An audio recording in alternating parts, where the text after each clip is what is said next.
Hello, angels. I am here with your Monday musing. It's actually Friday, but I'm going to tape this early because I've been thinking about this particular topic, and I was going to figure out what to say during my Monday musings, and I just got a message from a very old and very dear friend, actually my first love, that his brother passed away. Just had a heart attack and died at 55 years old.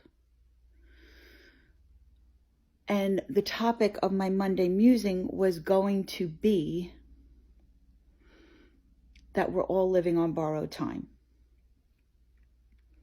And I didn't want it to be a morbid or depressing conversation, but last Saturday morning, I got a phone call from my brother that my cousin's grandson at 3 years old had passed away. And this little boy, oh my God, he was born with a hole in his heart, and at 2 months old had heart surgery. Then he was diagnosed with this very rare genetic condition called WSS syndrome. And it turns out he didn't get it from either one of his parents. It originated with him. So in his 3 years on this earth, he has fought battles that you and I can never even imagine. Yet, anytime I ever saw a picture of him, he was always smiling and happy. And it was heartbreaking. And then I went to the movies this week with my daughter, and I saw 5 Feet Apart, and about how people suffer with cystic fibrosis, and it was just a heart-wrenching love story. And it's just made me realize that we are all living on borrowed time, each and every one of us. And rather than have that invoke fear in us and sadness and depression or whatever, I want it to make you want to live. I want it to make you live each moment of your life to the best of your ability. And that's not to say that you're not going to have bad days and you're not going to have rough times. That's life. But I think a lot of us think we have forever, we have all this time, and I'll do that next week, or we get stuck in the monotony of life. We get stuck in the day-to-day humdrum of reality, going to work, coming home, taking a shower, watching TV, eating dinner, and we don't live. We don't pay attention to all the good things that are around us and all the moments that might not come again. I had coffee with my sons this morning, which was my younger son is not staying with me anymore. And so he walked in the door this morning. It was so nice to see him. It was so, and I was sitting with my older son having coffee, and he joined us, and we just had like an amazing conversation. And they're in such different places in their life.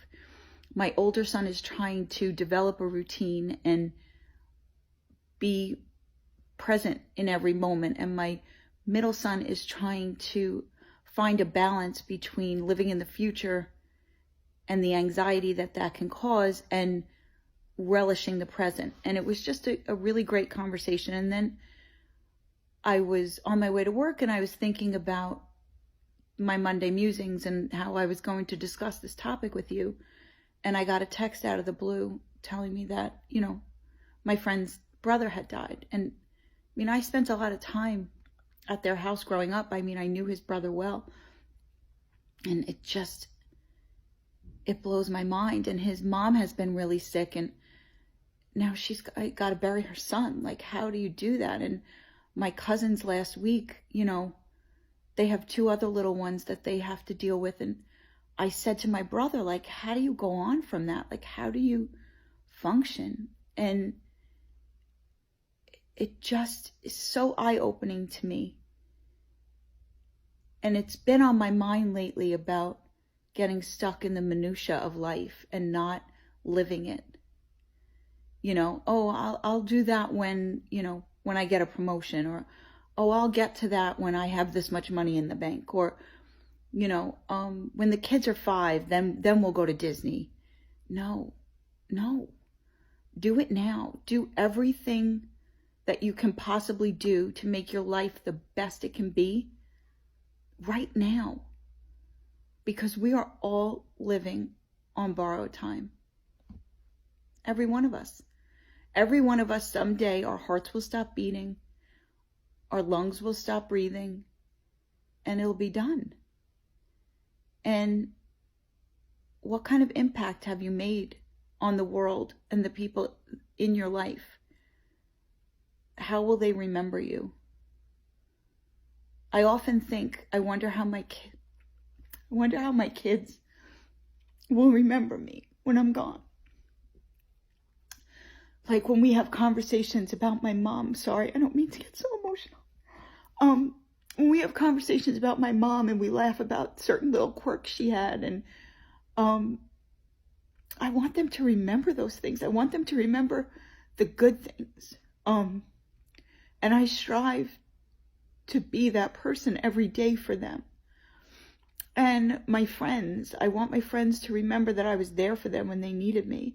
That when they send me a text out of the blue that something happened, that I'm there.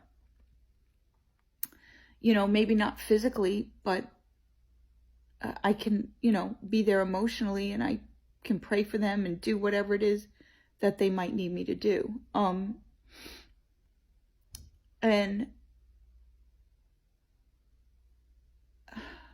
I don't know. I don't even know if any of this is making sense, but it's not live, by the way. I'm recording, because there's no way that I could do a live. So that's what's happened this week in my world. And, well, not even my world. It's just the people around me's world. And, I don't know. I just feel like I had a conversation with my friend Jill the other day, and she was getting ready to go on vacation, and everybody was like, oh, are you excited? And she's like, I'm not the kind of person that gets excited about things until I'm actually doing it, because I don't want to be disappointed. And I said, I know some people say that that's pessimism, but I think it's realism. Like, shit happens, life happens, like, and I don't like the feeling of disappointment. So I would rather not get myself all excited about things until I'm actually physically doing them. But with that being said, I'm trying to find the good in every day. And some days, my morning cup of coffee is pretty much the best part of my day. That doesn't happen often, but there are days that happens. And, you know, it's funny, in the business that I work in, I'm in the vacation rental business, and people are on vacation, they should be happy. And sometimes we just get weeks where people just want to be miserable. And it's so sad to me, because you're on vacation. You're supposed to be enjoying yourself, and you're looking for things to complain about. And I feel like a lot of us get stuck in that rut. Like, we focus on the negative things instead of all the blessings that we have and the things that we should be happy for. And if this week has shown me anything, dear Lord, we have to be grateful for every moment. If you love somebody, tell them that you love them. Don't wait for tomorrow. If you're upset or you're angry at somebody, talk it out with them. Figure it out. Because how would you feel if the last conversation you had with someone was the last conversation you ever had with them? Don't wait